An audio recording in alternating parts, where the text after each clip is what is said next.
The mission is the first of its kind since 2006. The 20-member delegation included senior US government officials and nuclear industry executives as both countries look to expand private investment and tech partnerships in India's civil nuclear sector. Among the companies that participated was Lightbridge, a US-based nuclear fuel company that develops advanced fuel technology that can be used on India's pressurized heavy water reactors. I'm delighted to say that Seth Grae is with us now to talk about this in a bit more detail. Chairman and CEO of Lightbridge. He is also International Council Chair at the American Nuclear Society. Seth, welcome to the programme. Can we do the reality check first? Because India wants to increase nuclear capacity from roughly 8 gigawatts now to 100 gigawatts by the year 2047. Is that genuinely achievable, or is that another aspirational target that's going to run into financing, regulatory and execution constraints?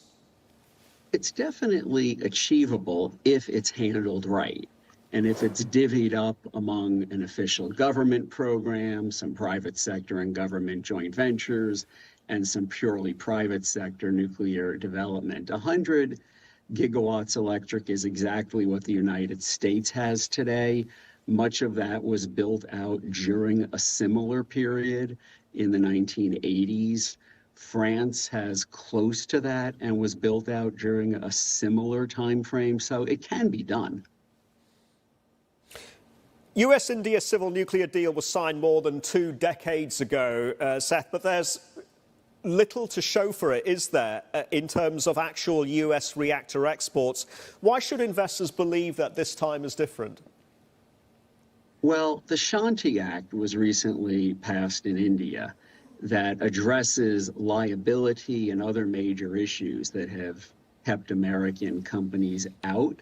There will be new regulations, new rules coming in the next few months under the Shanti Act from India's Department of Atomic Energy.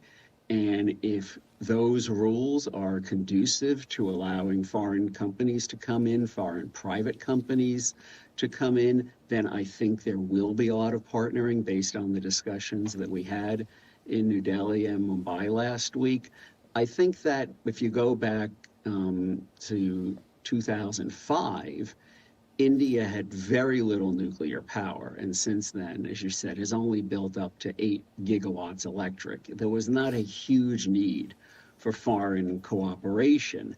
Now India needs much more foreign cooperation to have the capacity to build out to 100 gigawatts electric. And the Americans can bring not only a lot of very good reactor technology and fuel technology, but the best operations of the reactors. The Americans across the nation operate reactors at over a 92% capacity factor, meaning over 92% of the time the plants are operating at the equivalent of full power. It used to be the Americans 30 years ago operated reactors about half that amount. So to have that level of operational efficiency, I think there's a lot of cooperation that can happen, particularly between what Americans can bring more than any other country and India to achieve 100 gigawatts without having to build out as many reactors. Interesting. Let's bring in the geopolitics, which are unavoidable, are they? Isn't it, Seth? Because China and Russia are, let's face it, the dominant exporters of nuclear technology. How does the US, and what confidence levels do you have that the US can compete against those countries? Well, the US certainly can compete against those. The United States has more nuclear power than China and Russia combined today. And the United States has a vast capacity to increase manufacturing ability. But I think much more than Russia and China, American companies uniquely can localize in other countries and have done so in ways that almost form their own competitors in other countries. I think Russia and China, very much are looking for supply chains from Russia and China or localizing in ways that are not really training Indian people and giving India capacity to compete with Russia or China in other countries. So I think the Americans make much better long-term partners, not just for producing the energy, but for creating jobs and industries. Seth, let's get on to Lightbridge's value proposition, and it's around Lightbridge Fuel, isn't it? Which is the only truly new nuclear fuel in the world, is how you've described it. That's a bold statement. What evidence do you have from testing that validates those claims? Yeah, well, there are a lot of new reactors being developed in the world, from very small to very large, that are using old fuel designs, adapted a bit, changed a little bit, but really are innovative reactor designs around old fuel designs. But to get dramatically more power from the reactors extremely safely and with a lower cost of each unit of electricity produced, you really need a new fuel that can go beyond what has been done before. And Lightbridge is advised by leading American nuclear utilities that own and operate reactors, and working to meet what they're looking for. We've invented this fuel. It really is unique in the world as a new fuel, and with the ability to generate much more power from existing reactors as well as new ones, large and small, while reducing the cost of the electricity produced, which is really what the world needs now: abundant, massive amounts of reliable power, and preferably that is clean power without raising everyone's cost of electricity, and in fact lowering it. And the testing, is going very well. We, on the 6th of May, many of us were at Idaho National Laboratory in the United States when samples of this fuel were removed from the Advanced Test Reactor, which belongs to the U.S. government, and we're very honored to be in that reactor. And that is the world's most powerful test reactor. And this fuel will bring more power than any other fuel could to the existing reactors and to new ones. And we're also having what's called out-of-reactor testing. And so far, the results are promising. There's more to go. And we'll have certainly more results this year that will be very meaningful. But Seth, it looks very, very promising. Absolutely. And when can, excuse me, this technology move from the lab to commercial application? And is this a solution that is that is going to be viable and workable in the Indian context? Yes. Our focus has been on large pressurized water reactors, which India has some of, but mostly has pressurized heavy water reactors. We've also been designing for pressurized heavy water reactors.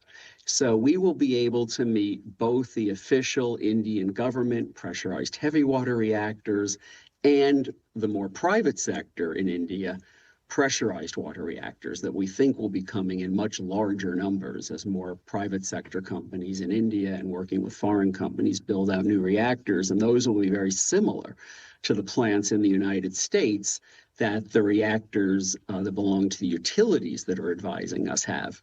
So we're very confident of the ability to meet both types of reactors in India with very similar benefits in both. And we expect to have some announcements this year about some of the utilities we're working with in the United States.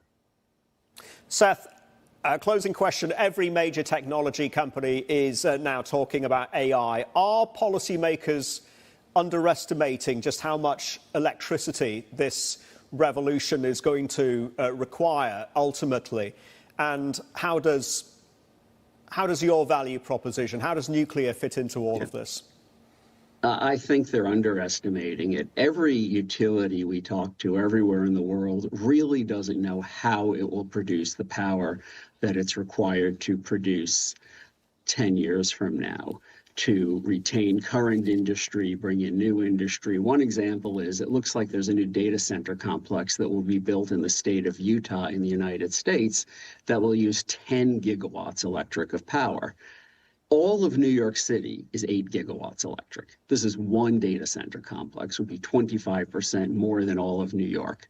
So the amounts are just massive. 10 gigawatts is 1/10 of all U.S. nuclear power generation today, which is the most in the world. So, it's more than most major cities in the world, even in India.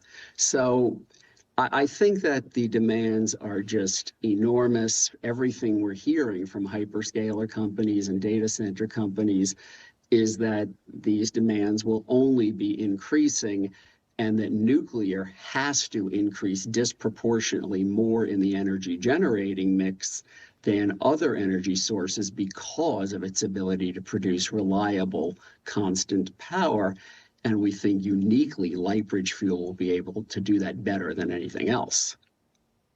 Seth, on that note, we have to leave it there, sir. Thank you very much indeed for joining me. Fascinating conversation. Seth Grae there from Lightbridge.